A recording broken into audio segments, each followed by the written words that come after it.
I'm Chase Coy. I'm from Greenwood, Indiana, and I play acoustic indie pop. You had a show in Ohio last night, so how did that go? It went pretty well. It was a pretty good show. It was my first show with Jason Reeves, and it was a lot of fun. Mm-hmm. And what are you looking forward to most about this tour? I'm pumped to see Jason Reeves play 5 more times, for sure, and excited to go back to some places that I've played before. I played in Chicago before, and played some shows. Basically, just excited to play for people, and new places, of course. I haven't been to Iowa or Minnesota yet. So. Now, what's been your favorite city or venue to perform in so far?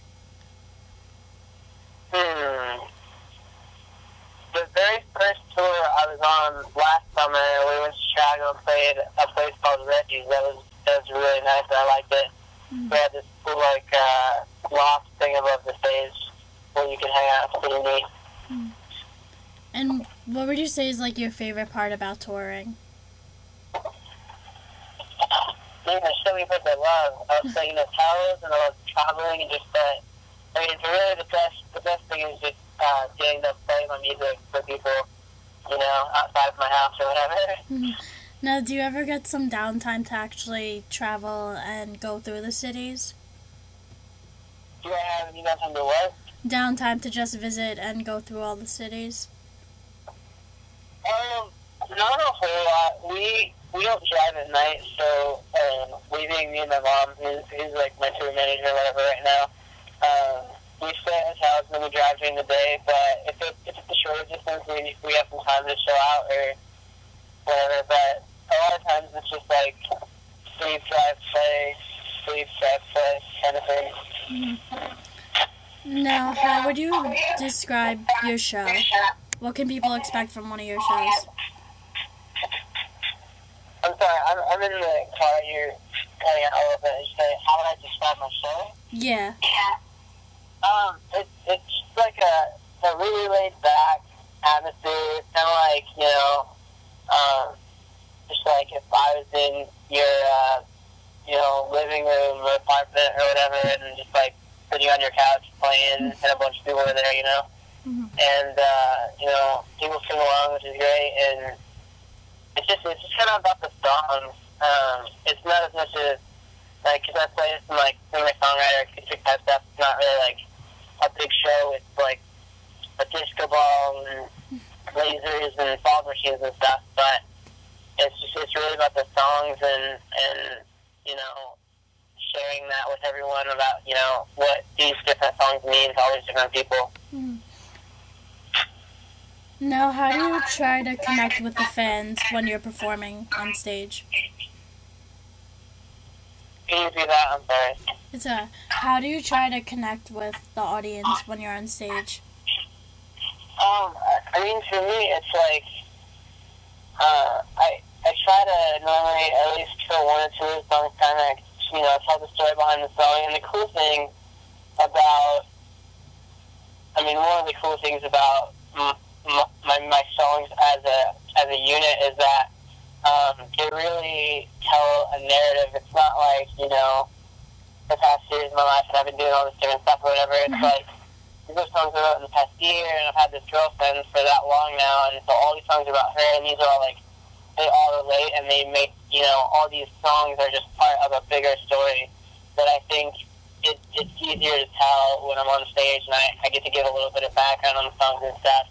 It kind of starts to take shape for people, and it's like it's like you finally get the big picture.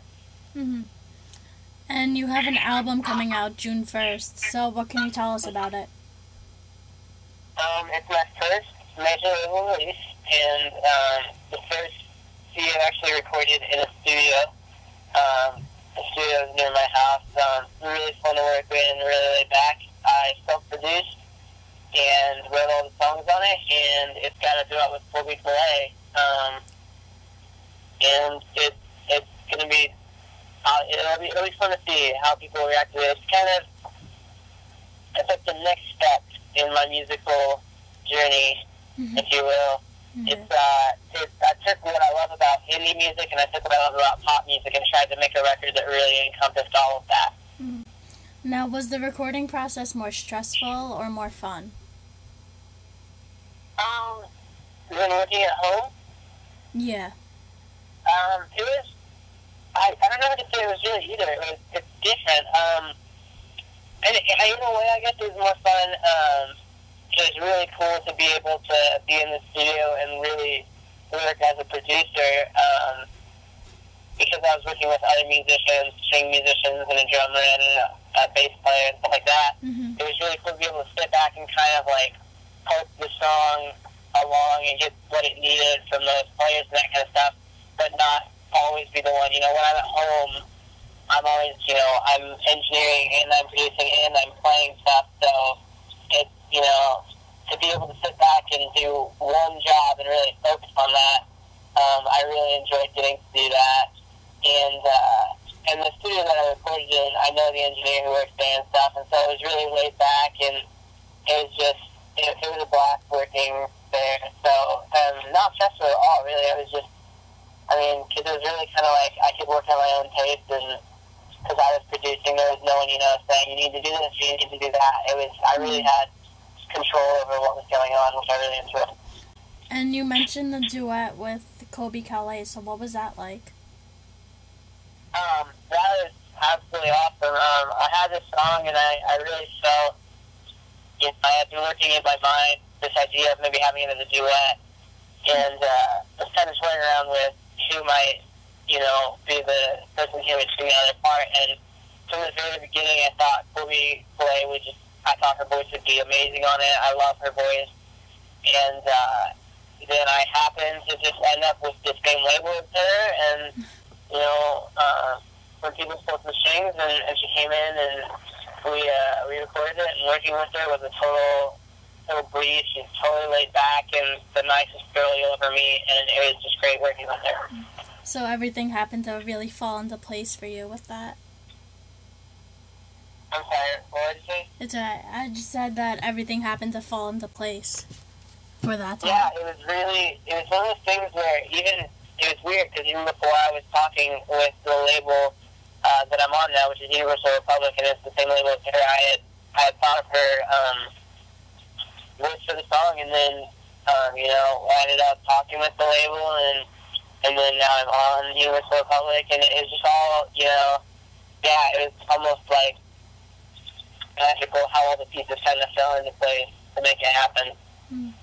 Now, down the line, could you see yourself going towards a more radio mainstream? Or do you like being a little more indie? I think the thing for me is, like, especially lately, I've been listening to a lot of, like, older singer-songwriters, and for me, it's about maintaining, you know, who I am, and still adding new elements into it, and keeping variety in my songs and all that. Mm-hmm. So, like, I got a song or two on my new album that I think could do pretty well on radio, and then, you know, it just reminds me of, like, the 60s and 70s when singer-songwriters were, like, the popular music, and, you know, that was what everyone was listening to and everything like that. And to me, it's like, if you write great songs and make great music, and people love it, and it takes off like that, the radio will play it. Because the radio, to me, is kind of, I know there's a lot of negative, you know, feelings toward radio and what they play or whatever, but I just feel like the radio, in a way, is a slave to what people want to hear. So if you make music and people love it, and it really resonates with people, I feel like radio will play it. You know, like a song like Hey There Delilah, where it's not like the typical song, but people just, you know, something about that song resonated with people, and they demanded that it, you know, get played on radio and whatever. Mm-hmm. And do you have anything you'd like to say to the fans? I mean, basically, the same thing I want to say to all my fans is just thank you so much for listening to my music, and I hope you continue to enjoy it. And it's been really cool, you know, for myself as a younger person to kind of be growing up with my fans and kind of see, you know, how my life is changing and realizing that, you know, lots of my fans are the same age as me and going through the same thing. So I love you guys, and